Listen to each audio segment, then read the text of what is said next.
At its most basic, the budget is a document that outlines government spending plans for the next 12 months. It also offers an outlook for spending over 4 years. This lays out how much the government expects to take in through tax, revenue and investment, and how much it expects to spend. The accounts can show a surplus, where the Crown has taken in more revenue than it spent, or a deficit, where it has spent more than it earned.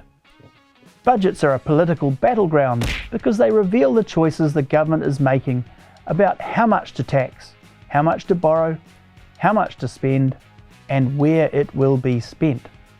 Prior to COVID-19, for the 2018-2019 year, the biggest areas for spending were social welfare with 34 billion, health with 18.7 billion, and education with 15.3 billion.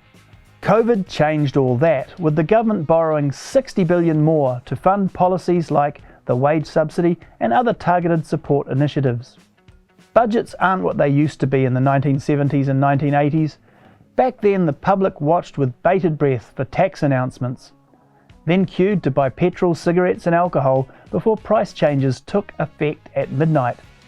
For financial markets, the process was even more harrowing. So in 1989, the Public Finance Act was introduced. Big spending plans and other policy changes like tax cuts or hikes would have to be signalled in advance in pre-budget announcements. I've started gifting the Minister of Finance on budget morning. Hi! I'm hoping you don't have cheese roll hands. I do not have cheese roll. Financial markets will factor a new debt track into their outlook for interest rates and inflation. There's no question, the budget is still a very big deal. And these things can have a very real effect on our lives in terms of mortgage rates and the cost of living. These days, budgets are more of a political exercise. Governments typically save 1 or 2 big spending announcements to unveil on the day.